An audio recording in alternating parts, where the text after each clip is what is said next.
I wanted to share my story and my experience in Pattaya and how that amazing city can break a man.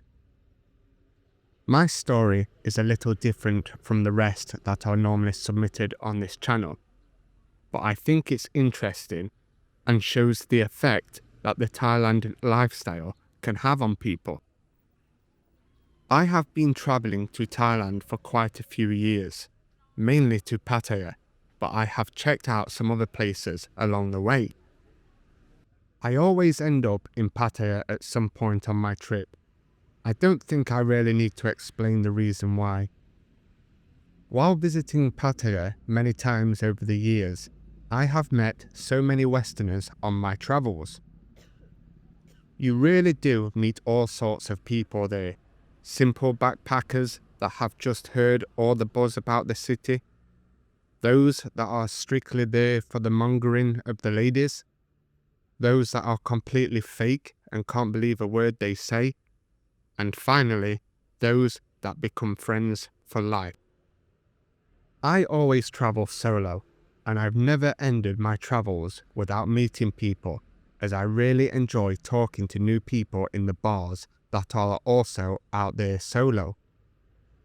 You are never really alone when you go to Pattaya, even if you do travel there solo. During one specific trip to Pattaya, I was out and about doing the normal bar hopping stuff, and I ended up meeting a guy named Mike that had recently moved to the city permanently. He was also a Brit, in his early 50s, that has been in Thailand for a few years, but had only just settled in Pattaya. He told me that he used to stay in Bangkok with his then girlfriend and would spend a week on his own in Pattaya every other month just as a getaway.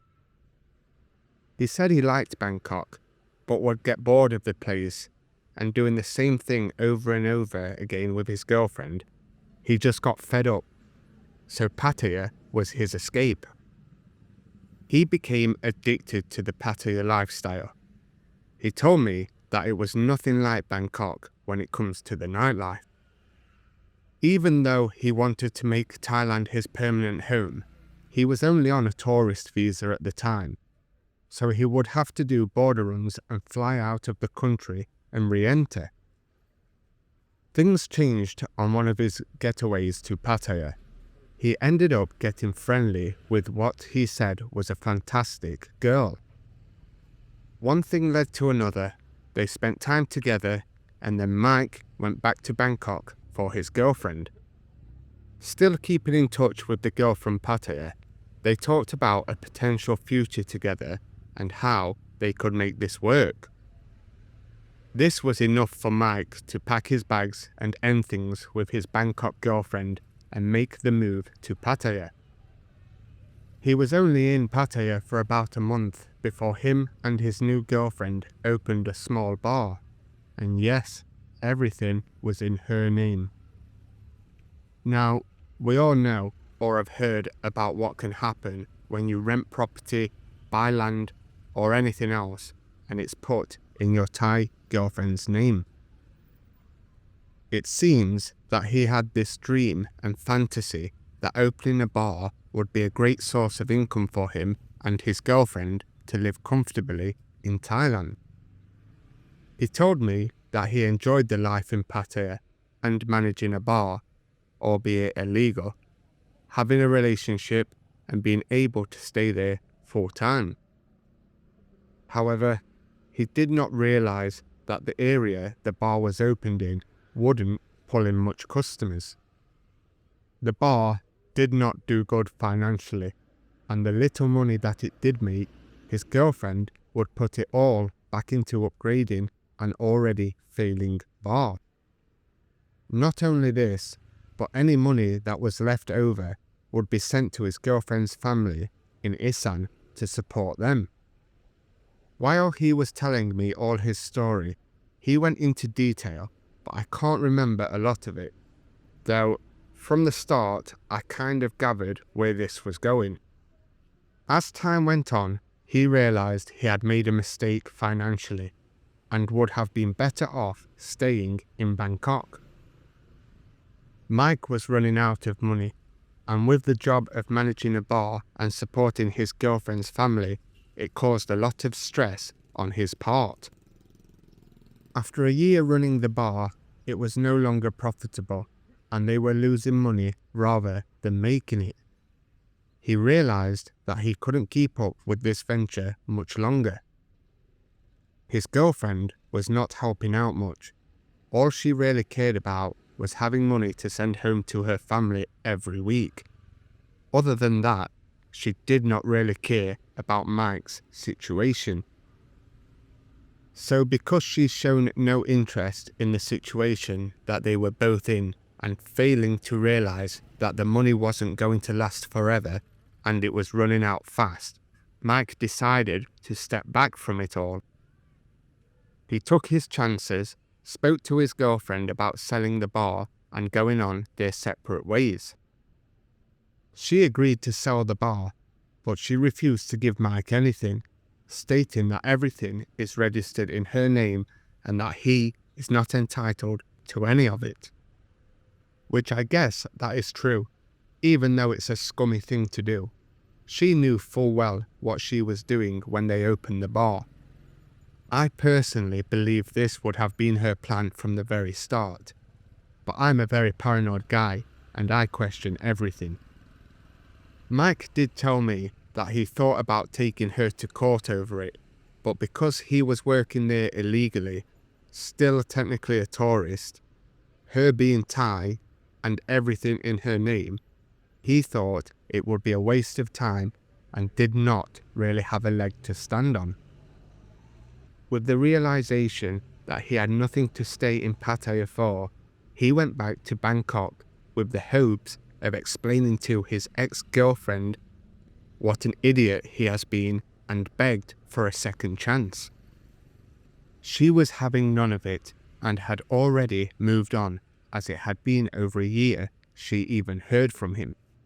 I can't blame her either.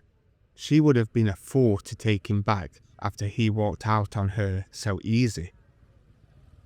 He stayed in Bangkok for a couple of weeks, living off what money he had left, but soon found himself back in Pattaya. Pattaya has that aura about it. Once you get bitten by the bug, it's hard to leave and stay away. The city is not for everyone, but for people that enjoy that type of life, like me, Mike, and a million other expats, it's the dream city. When I first met Mike, he seemed like such a nice and genuine guy. Even though he had been put through a lot, he always seemed to be in a good mood, often making everyone else laugh and easily made friends with other expats. He would always look out for me, showing me the new bars in the city, introducing me to new people, and all in all, a top-class guy. I actually became quite close to Mike. We would go out drinking together, eat together, and just hang out. As I got to know him better, he told me more about the financial situation that he was in. Although he was living the life in Pattaya, hopping bar to bar, and seemed to be doing okay, he told me that he was running extremely low on funds and would soon be broke. He hated the thought of returning back to the UK and starting fresh again, especially since he has been in Thailand so long and did not want to leave Pattaya. I could tell by the look on his face that he was worried and really did not know what to do. He went from this hyperactive, funny guy when I first met him to this lost-looking soul. He told me that he was expecting a big payout of inheritance that he hoped would come through soon, so he just had to wait it out and hope he could survive for the time being. Even with the dire situation that he found himself in, he still went to the bars, got girls, and spent like it was nothing, which confused me quite a bit. If I was in that situation, the last thing I would be doing is going to the bars and buying random girls lady drinks. That soon puts a dent in the wallet. And this was not just a once a week thing. I would pretty much get a text from him every day to see if I wanted to go out to the bars or hit up Walking Street. Sometimes when we went out, I would buy him drinks because he ran out of money, but I would never lend him any money. Eventually, I would ignore most of his texts and start only going out with him a couple of nights a week. It's not that I did not like the guy, but I'm not on holiday to pay for another foreigner to have a good time. My money is for me to have a good time, spend it on girls and lady drinks, and enjoy my holiday. Although I liked Mike and thought he was a really nice guy inside out, he was extremely unhealthy and overweight. I did not really mind the unhealthy stuff I got up to, because it was a holiday for me. I would get back into a routine once I got home. But for someone living in Pattaya, I think he should have started to focus on his health a bit more. Maybe go out once a week, work out, eat healthy, stuff like that. I don't want to be too judgmental of people. It's just my opinion. And I guess it's easier said than done to stay home working out rather than going out in Pattaya when there are girls and bars everywhere. On my last night in Pattaya, I did go out with Mike, but I ended up bar finding a girl and went home pretty early for my flight the next day. I told him it was nice meeting him and maybe see him again on my next trip, even though I did not think he would make it until my next trip. I went back to the UK and carried on with my life. I kept in touch with Mike for a bit, but like us guys, we have better things to do than keep in touch with people we meet on holiday, so the communication just kind of stopped. After around 7 months, I got ready for another trip, and of course, I went straight back to Pattaya after landing in Bangkok. I went to the local bar that I would go to on every trip and met some of the guys I had previously met, caught up with them and had a good first night. A couple of nights after, Mike came into the bar. I hadn't tried to reach out to him, so he did not know I was there, which led to a very nice meeting. We got chatting over a few beers and I asked him how he is doing financially, if his situation has improved, and basically asked him how life had been treating him. He told me he got a job managing a bar in Pattaya, but it was cash in hand and obviously illegal as he's not allowed to be working in Thailand. The inheritance money still hadn't come through, so he was living off the small money he got paid for this job. He told me he gets free food and gets to drink for free at the bar, so he was happy to be doing it. Even though the pay was small, the job had its benefits. He also mentioned he had a new girlfriend. She would often come to the bars with him and even to his work and join him for drinks. It became clear to me that Mike was now a fully fledged alcoholic and did not care about his health in the slightest. I met his new girlfriend one night and she seemed like a nice girl, but I could see that she loved a drink and she would easily keep up with Mike's heavy drinking. She told me that she had met Mike after he came into her bar one night, bar-fined her, and they just ended up staying together. If that's not a big red flag, then I don't know what is. I later learned from other expats that I am friends with that Mike had been asking and borrowing money from them, and even some of the locals. I was actually waiting for him to ask if I could borrow him some money. Surprisingly, he never did. I think that's because he knows I would not have lent him the money. I went to see Mike at the bar a few nights where he worked, and one night he told me that he is thinking about opening another bar and giving it a shot again. He seemed more confident this time, having opened a bar before with no experience, to working as a bar manager. He believed this time he could pull it off. He claimed that all the expat friends he had would make it their local. His girlfriend would help get girls to the bar, and it would be in a better location. To me, it was just another fantasy of his, and I told him he should think long and hard about trying it again after what happened last time. However, a few weeks later, he did indeed went ahead with his plan and opened a bar with his girlfriend. Everything again in her name. Mike is a lot older than me, and I did not want to put him down or talk him out of it. It was his life after all. I attended the opening night of his bar, and it was actually a pretty good and successful night. All our friends turned up, lots of girls, and everyone seemed to have a good time. Even owners of other bars stopped by to wish them luck and rang the bell. What seemed like a successful future at the bar, it all came to an end quite quickly. I went to the bar the second night after the grand opening, and there were literally 3 customers all night. It seems like people only came to wish luck and never planned on returning. Even though I knew it was a stupid idea for Mike to open another bar, and it's his own fault, I couldn't help but feel extremely sorry for him. In his eyes, this was a way to pay off all the debt and get back on track with his finances. Looks like now it's just another money pit for him to throw money down.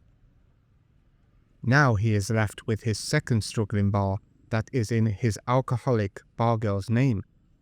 I don't think things can get much worse than that.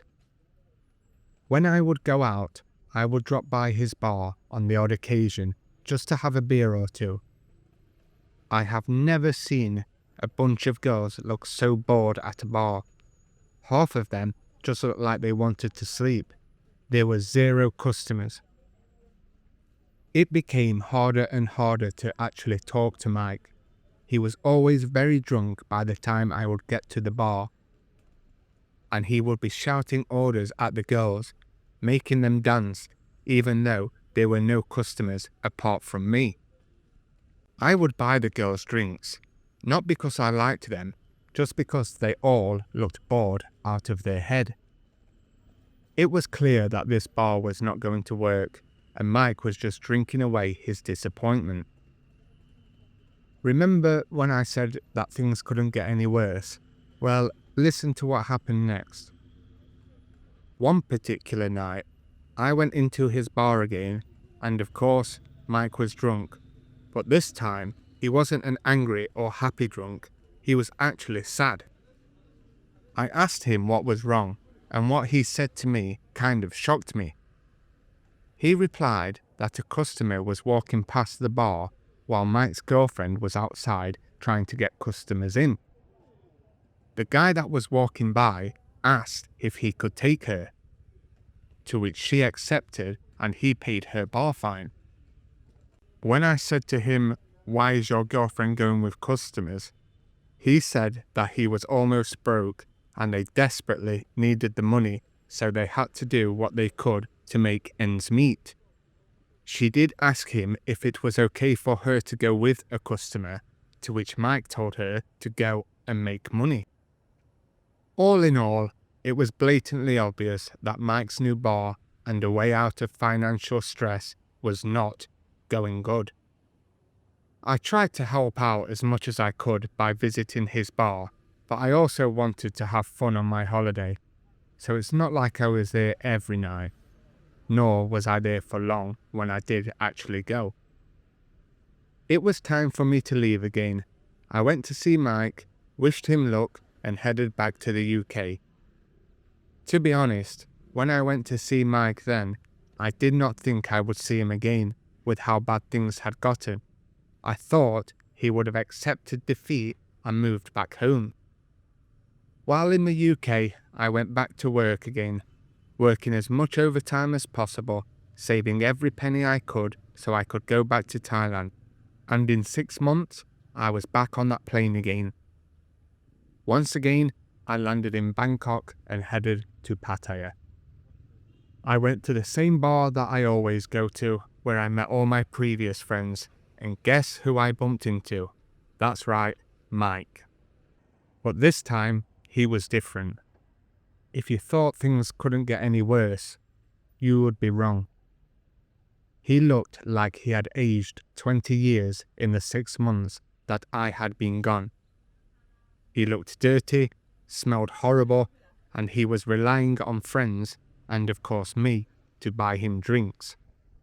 More often than not, someone would feel sorry for him and buy him a drink or two.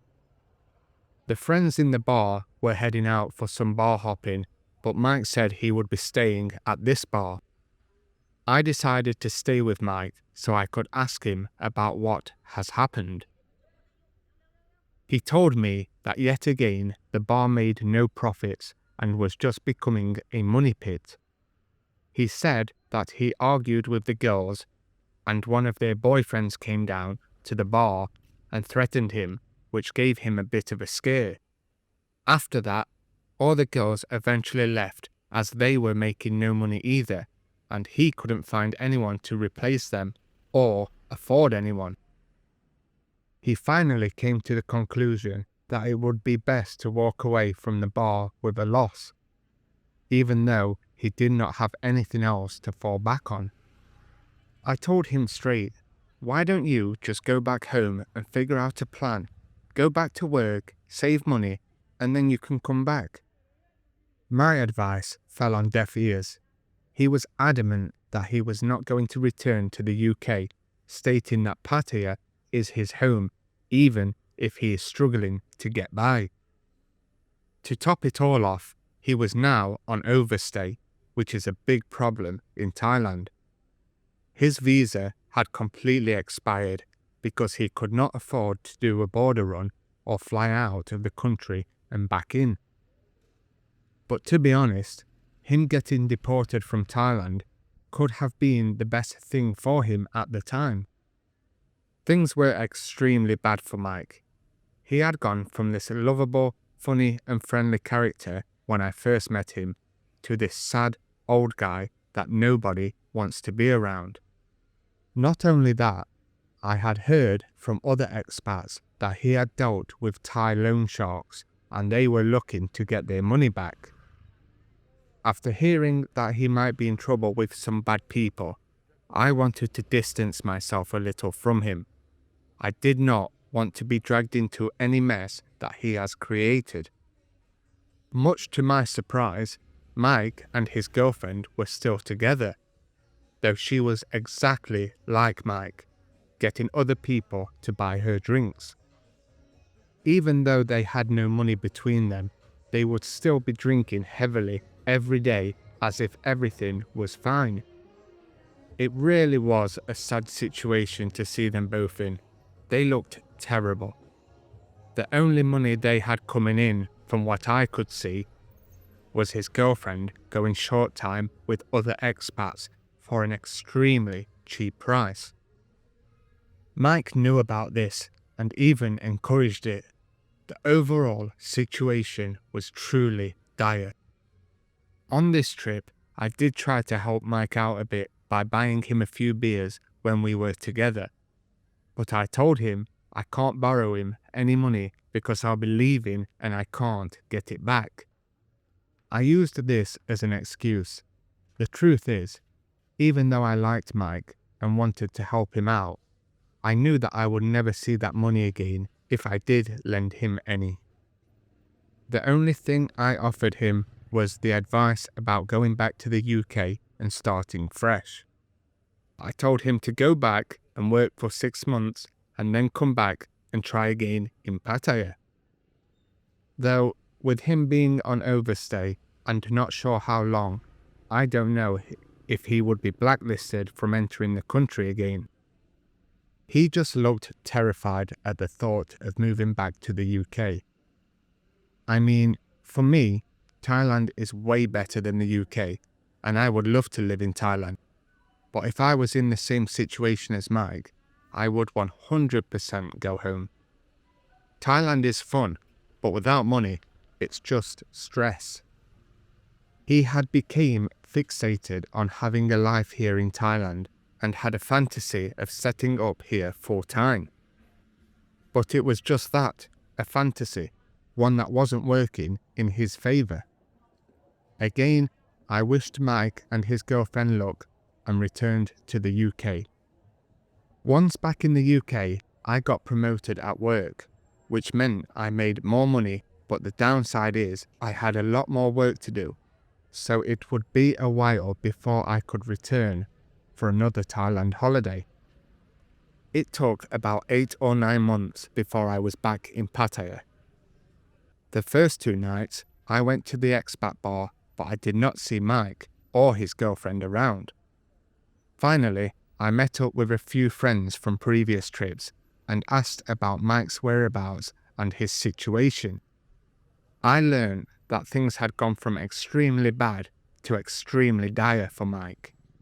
It turns out that Mike and his girlfriend had been kicked out of their place for not paying the rent and had ended up sleeping rough, with his girlfriend begging on the streets for food and drinks.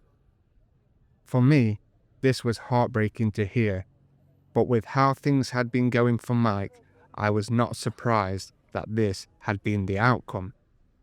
It seems that Mike finally realised this is rock bottom for him, and with no other options, he borrowed more money and headed back to the UK. A few of his friends rounded up the money for Mike to get a flight back and pay any fees at immigration for overstay.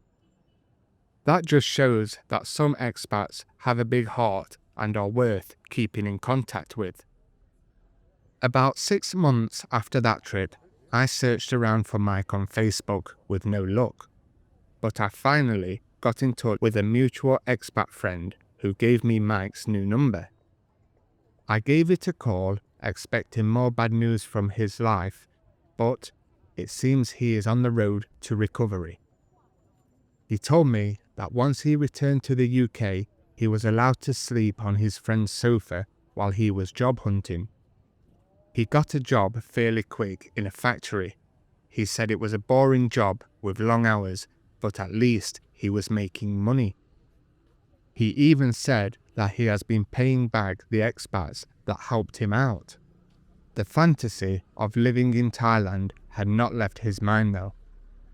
He said that he is saving up whatever he can for his eventual return to Pattaya. I was happy that Mike had finally got his life back on track. Better late than never, I guess. For some reason, he stopped replying to my messages and we lost contact. I just assumed he was busy with work and life, or maybe he had met someone and wanted to put the past behind him. I travelled back to Thailand a few months after, and again met up with everyone else. Unfortunately, I was greeted with terrible news about Mike.